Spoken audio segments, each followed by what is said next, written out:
जय हिंद। आपका all in one research centre में स्वागत है। आइए आज हम देखते हैं मैथ के 5 क्वेश्चन जो आरआरबी ग्रुप डी में बार बार पूछे गए थे। देखिए पहला क्वेश्चन आपके सामने है और आपको बगल में भी दिख रहा होगा। देखिए इसको सॉल्व करना है तो हमें करना क्या है, पहले हम इसको लिख लेते हैं। ठीक है, √6 माइनस √4 और यहाँ पे ये डिवाइड में है तो आ जाएगा ये नीचे √6 प्लस √4। देखिए जो भी ऐसा क्वेश्चन आए और आपको इसके आगे आपको समझ में नहीं आए तो इसको किया क्या जाता है, इक्वेशन को इसको कंपेयर चेंज कर दिया जाता है। होता क्या है, यहाँ पे प्लस है तो माइनस से ऊपर नीचे कर दीजिए। देखिए कैसा और क्यों करना है मैं ये भी आपको बताऊंगा, रुकिए।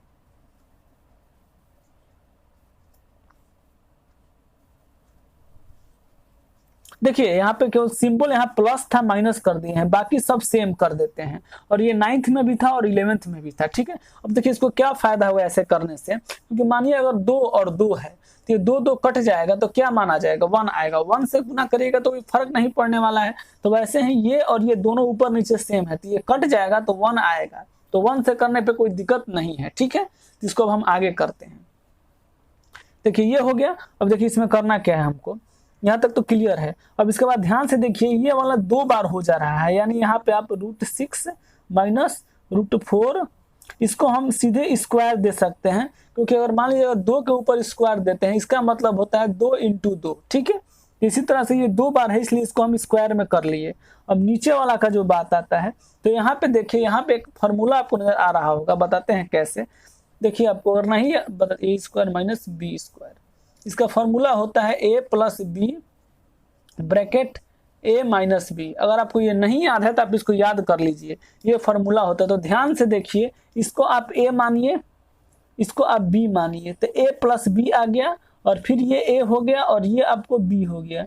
तो a plus B a minus B ये वाला आपको आ गया। तो यानी इसका मतलब ये फॉर्मूला पे इसको तोड़ेंगे। तो चलिए हम तोड़ते हैं। यहाँ से हम लेते हैं a का मान क्या है, √6 है और इस पे स्क्वायर है, क्योंकि आप यहाँ देख रहे हैं स्क्वायर इस पे लगा हुआ है। फिर यहाँ पे क्या है तो माइनस है बीच में, तो यहाँ माइनस इसलिए हम ये वाला माइनस लेंगे।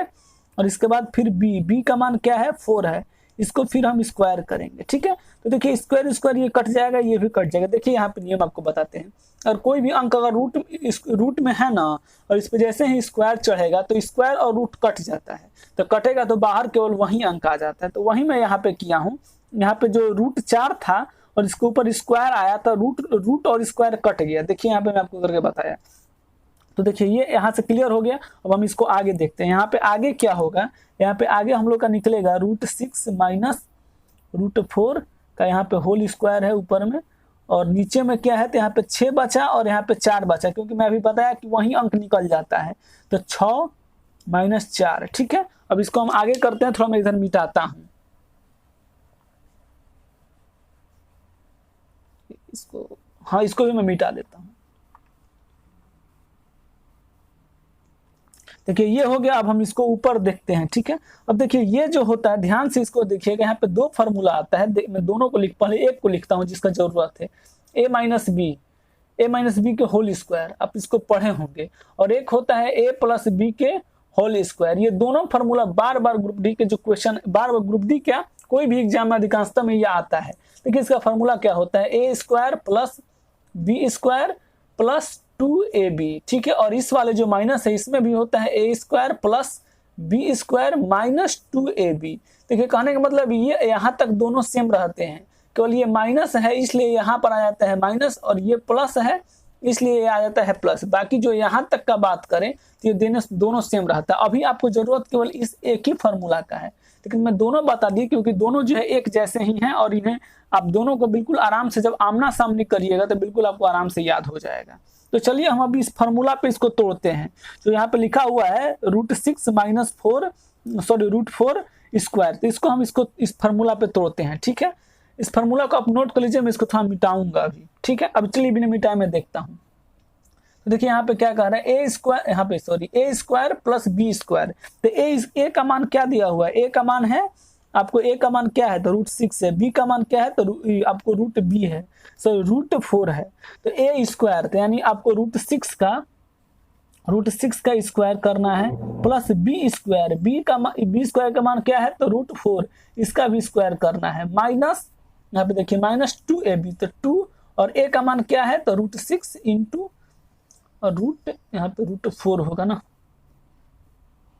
यहाँ पर √4 हो जाएगा। ठीक है, अब इसको हम, और नीचे में क्या है, तो नीचे में आपको 6 - 4 है, आप यहाँ देख पा रहे होंगे। ठीक है, तो मैं थोड़ा इसको मिटाता हूँ, फिर मैं आगे इसको सॉल्व करता हूँ। इधर ये फार्मूला को ही मिटाता हूँ, इधर ही हो जाएगा।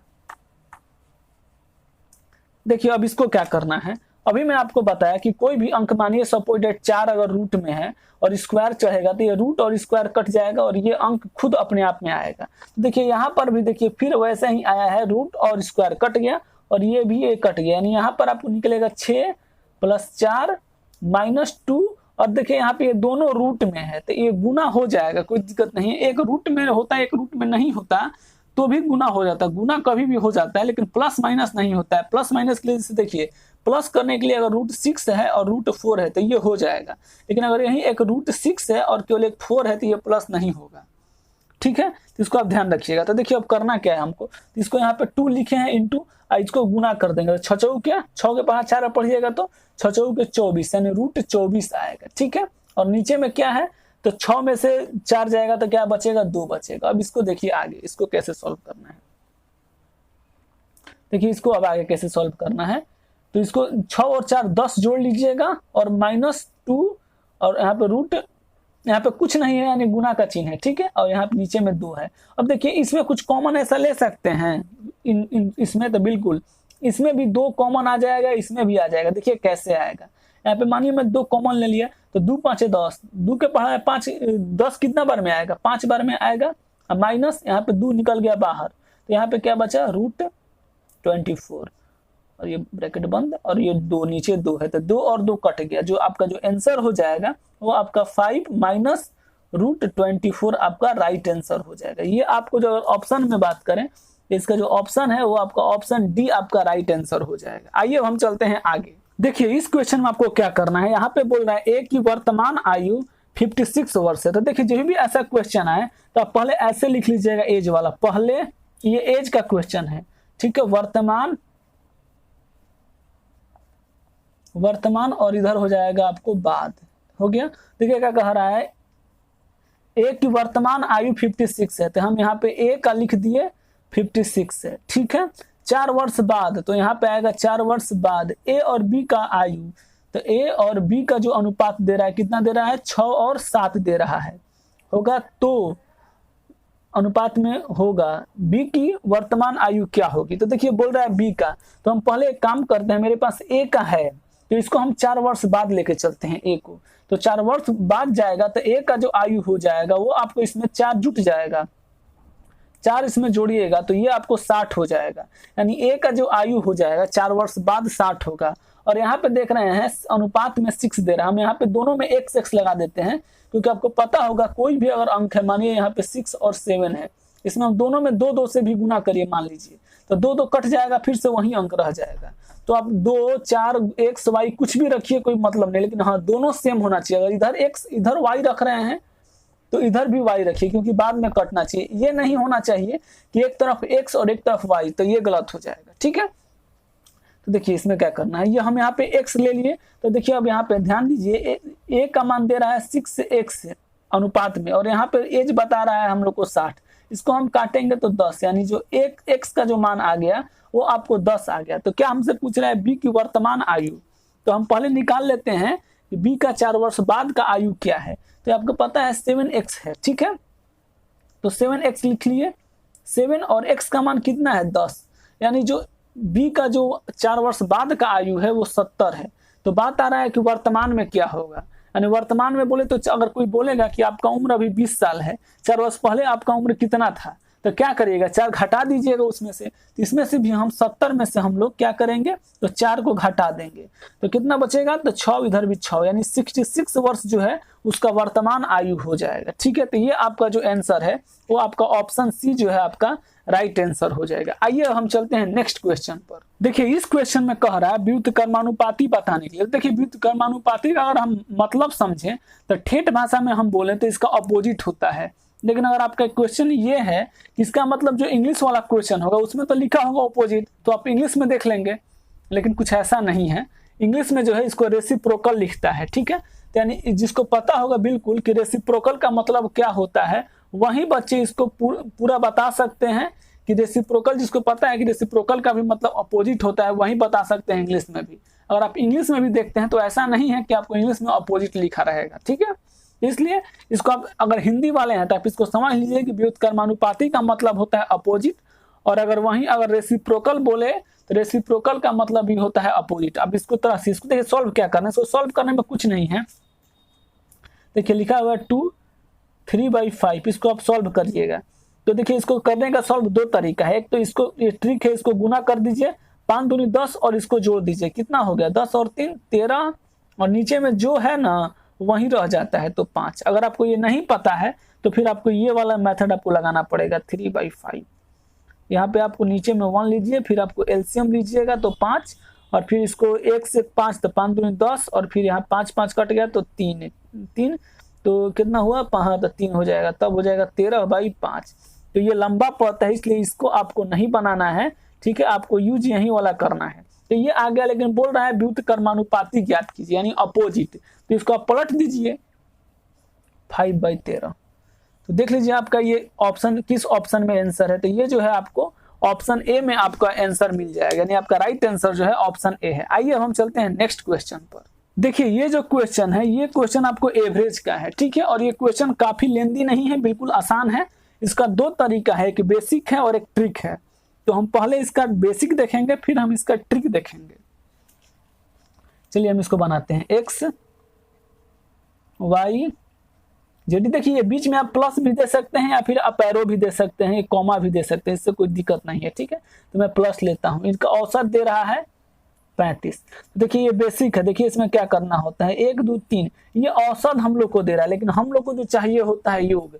तो योग चाहने के लिए क्या किया जाता है, जितना भी यहाँ रहे एक्स वाई जेड 3 है तो नीचे में 3 आ जाएगा, और फिर यही जो आपको यहाँ भागा में है तो इधर चला जाएगा गुना में, ठीक है, तब गुना हो जाएगा। तो X plus Y plus Z, Z का अगर औसत बोले तो 35, योग बोलेंगे तो 5 3 15, 9 1 10, तो योग बोले तो योग 105 आ जाएगा, ठीक है। तो इस तरीका से हम योग निकाल लिए इसका। अब आगे का कह रहा है, एक्स और वाई का औसत वजन इतना है, ठीक है, एक्स प्लस वाई का कितना दे रहा है 33 दे रहा है, तो फिर हम वही यूज करेंगे। देखिए यहाँ पे 2 है इसलिए नीचे आ जाएगा 2, और आपको फिर मैं बता रहा हूँ ये भागा में चला जाएगा इधर गुना में, क्योंकि हम लोग को क्या चाहिए, हम लोग को योग चाहिए ना कि औसत चाहिए, ठीक है।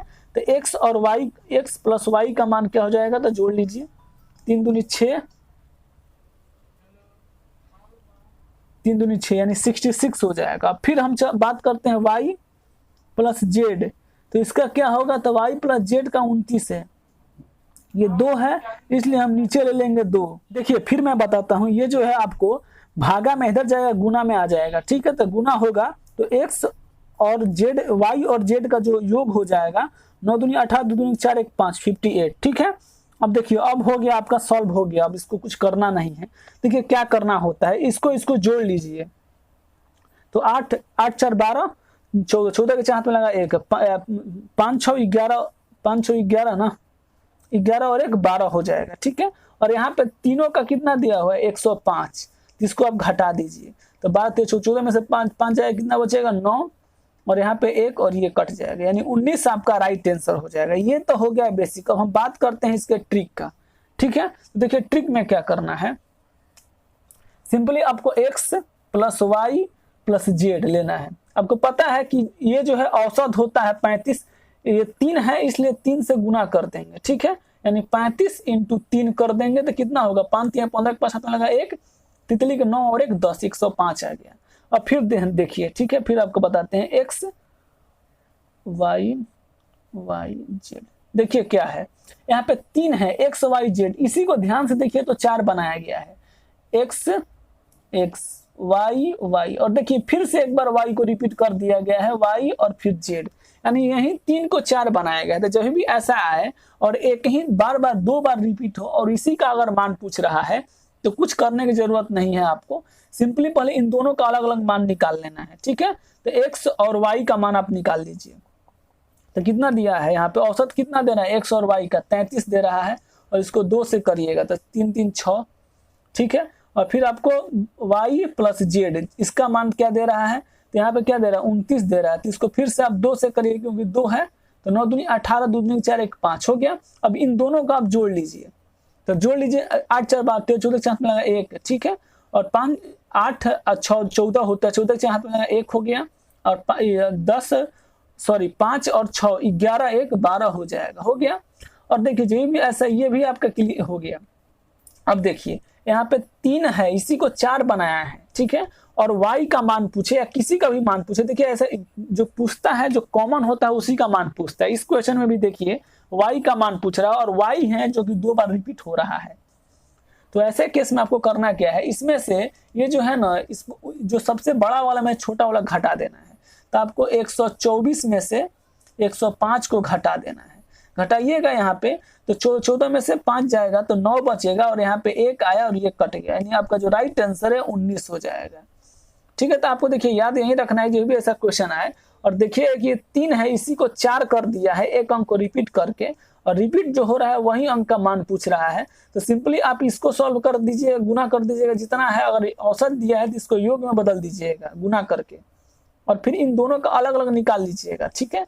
इन दोनों का अलग अलग आप निकाल के और इन दोनों को जोड़ लीजिएगा, इन दोनों को जोड़िएगा। और जोड़ने के बाद जो भी आएगा, जाहिर सी बात है ये ज्यादा आएगा, तो इसमें से इसको घटा दीजिएगा, बस आपका राइट आंसर आपका जो आंसर है वो आ जाएगा। इसमें अगर ऑप्शन में बात करें तो इसका ऑप्शन ए जो है राइट आंसर हो जाएगा। आइए हम चलते हैं नेक्स्ट क्वेश्चन पर। देखिए ये जो क्वेश्चन है नाव धारा का है, और इसमें आपको 2 बात याद रखना है। पहला अनुकूल, अनुकूल बोल रहा है, इसका मतलब प्लस बोल रहा है। फिर बोल रहा है अगर अनुप्रवाह, अनुप्रवाह बोल रहा है तो अनुप्रवाह का मतलब भी होता है प्लस में, ठीक है। तो देखिए अब इसको कैसे ध्यान रखिएगा, अनुकूल और अनुप्रवाह है, ठीक है। देखिए आपको बताते हैं, जैसे हम लोग बोलते हैं कि मेरे अनुसार काम हो रहा है, यानी मेरे अनुकूल हो रहा है। इतना नहीं बोलता कि मेरे अनुसार काम करो, तो मेरे अनुसार काम कर रहा है यानी मेरे लिए क्या है, वो पॉजिटिव में काम कर रहा है। तो उसी तरह से आप याद रखिएगा, अनुकूल बोलेगा यानी पॉजिटिव, और अनुप्रवाह बोलेगा तो अनुप्रवाह भी ध्यान से देखिएगा तो अनुकूल के जैसा ही है। देखिए ना अनु, इसमें भी अनु, तो दोनों लगभग एक जैसा है, इसलिए इसका भी मतलब प्लस में हो जाएगा, ठीक है। अब हम आगे देखते हैं। देखिए और आपको एक और बात बताते हैं। देखिए जब भी बात बोलेगा नाव का, तो नाव के लिए x मानिएगा और धारा के लिए y बोलेगा। ऐसा क्यों, तो ध्यान से देखिए नाव कुछ इस तरह के होती है, तो इसी को 2 को जोड़ दीजिएगा तो ये x बन जाता है।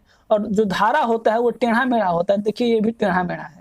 ऐसे तो आप ए बी कुछ भी मान सकते हैं, लेकिन अगर ये आप मानते हैं तो आपको बार बार कंफ्यूजन नहीं होगा कि आप किसको क्या माने हैं। तो इसलिए आप जो भी मानिए, अगर ए मान रहे हैं तो हमेशा नाव को, धारा को से जिसको भी मान लीजिए नाव को आप ए मान रहे हैं तो हमेशा नाव को ए मानिएगा, और धारा को बी मान रहे हैं तो हमेशा धारा को बी मानिएगा, लेकिन जो मानिएगा शुरू से अंत तक मानिएगा, ठीक है। तो हम अभी एक्स और वाई मानेंगे, ठीक है। तो हम इसको थोड़ा मैं मिटा देता हूँ। देखिए अब आगे क्या कह रहा है, अनुप्रवाह, अनुप्रवाह गति बोल रहा है एक नाव की अनुप्रवाह गति 17 किलोमीटर प्रति घंटा है, ठीक है। तो अनुप्रवाह है यानी x + y = 17 किलोमीटर प्रति घंटा। धारा का गति, तो धारा का क्या मैं माना हूं, y माना हूं। मैं अभी बताया कि ये नाव के जैसा दिख रहा है, ये धारा के जैसा, तो ये बोल रहा है 2 किलोमीटर प्रति घंटा। तो पहले हम यहाँ से नाव का निकाल लेते हैं। तो नाव का निकालने के लिए धारा का जो मान है ये वाला मानवा आप यहाँ पे पुट कर दीजिए y के जगह पर। तो y के जगह पर आप पुट करिएगा, इसको मैं छोटा वाला y लिख लेता हूँ तो थोड़ा समझने में थोड़ा आराम रहेगा। यहाँ पे 2 लिख दिया, ठीक है। तो यहाँ पे जैसे ही ये प्लस, ये y के जगह पे मैं 2 लिखूंगा, देखिए मैं करके आपको दिखा देता हूँ। x + 2 = यहाँ 17 है किलोमीटर प्रति घंटा, आप लिख लीजिएगा, ठीक है। तो 17 किलोमीटर प्रति घंटा, तो ये प्लस में इधर जाएगा माइनस में हो जाएगा, यानी इधर जाके घट जाएगा ये। तब 17 में से 2 जाएगा, क्या बचेगा 15, यानी 15 किलोमीटर प्रति घंटा जो है ये आपको नाव का स्पीड आ गया। तो यहाँ मैं लिख लेता हूँ। देखिए अब हम लोग को दोनों मान मिल गया है, नाव और धारा दोनों का। अब बिल्कुल आराम से ये क्वेश्चन बन जाएगा, ठीक है। चलिए अब इसको हम बनाते हैं। देखिए अब क्या कह रहा है, इसमें पहले पूछ क्या रहा है, पहले पूछ हम ये देखते हैं इसमें पूछ क्या रहा है। तो बोल रहा है कि मतलब 65 किलोमीटर और फिर इतना किलोमीटर की दूरी तय करने में लिया गया समय। तो पहले हमको समय का, जो समय का फॉर्मूला है पता होना चाहिए। तो स्पीड का होता है डिस्टेंस बाई टाइम। तो टाइम का कैसे निकलेगा, तो टाइम ये आ जाएगा यहाँ पर और ये चला जाएगा यहाँ पर, तो यानी हो जाएगा डिस्टेंस बाई स्पीड, ठीक है। इसी से जो speed by distance by time जो है ना, इसी फॉर्मूला से आप तीनों निकाल दीजिए। देखिए बता देता हूँ। डिस्टेंस निकालना होगा तो कुछ नहीं करना, ये जो टाइम है चला जाएगा इधर, यानी स्पीड इनटू टाइम हो जाता है, यानी ये एक फार्मूला से 3 बन जाता है। तो हमें जरूरत किसका है, तो जरूरत हमें इसका है। अब देखिए क्या कह रहा है, प्रति प्रवाह। प्रति प्रवाह के मतलब होता है अगेंस्ट, यानी माइनस में, यानी अपोजिट, यानी धारा इधर चल रहा है तो नाव इधर चल रही है, यानी अपोजिट है, यानी x minus Y equal to कितना 65 किलोमीटर। ठीक है, तो अब हम ये तो हमको टाइम का फॉर्मूला आपको पता है, डिस्टेंस हमको 65 मिल गया है, स्पीड कितना दे रहा है, तो यहाँ पे x और y का मान रख दीजिए। x का मान कितना 15 और y का मान कितना 2, इसको घटाइएगा 15 में से 2 तक क्या आएगा 13, 13 आगे, इसको काटिए 13 5 65, यानी 5 घंटा लगेगा। और धारा के अगेंस्ट जा रहा है तब, मतलब इधर से ऐसे आ रहा है, धारा इधर आ रहा है, नाव इधर जा रही है तब। ठीक है, अब देखिए आगे क्या कह रहा है, ये कुल समय पूछ रहा है, तो हमको तो एक होता निकल गया, अगेंस्ट वाला का 5 घंटा लग रहा है। फिर बोल रहा है अनुप्रवाह, यानी धारा की दिशा में, यानी x प्लस वाई। और आपको एक बात और बताते हैं, जब भी बोले ना कि नाव धारा के साथ चल रही है, तो धारा के साथ चलेगी तो पॉजिटिव, उसका स्पीड बढ़ जाएगा, और जब भी धारा के अगेंस्ट चलती है तो उसका जो चाल है वो घट जाता है, तो इसलिए माइनस हो जाता है।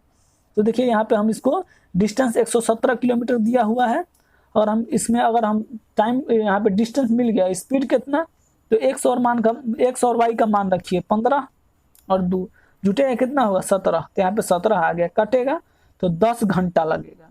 यानी धारा के साथ चलेगा तो 10 घंटा, धारा के अगेंस्ट चलेगा तो 5 घंटा। ये हम लोग से क्या पूछ रहा है, कुल समय पूछ रहा है। ठीक है, कुल लिया गया समय, तो बस इसको हम जोड़ देते हैं, तो 10 + 5 इक्वल टू 15 घंटा। ये आप देख लीजिए आपका कौन सा ऑप्शन है, ये आपका ऑप्शन डी राइट आंसर हो जाएगा। आशा करते हैं आपको ये वीडियो पसंद आया हो। वीडियो पसंद आया है तो आप हमें सपोर्ट कर सकते हैं, हमारे यूट्यूब चैनल को सब्सक्राइब, बेल आइकन को ऑन, और तो और इस वीडियो को लाइक करके। तब तक के लिए धन्यवाद।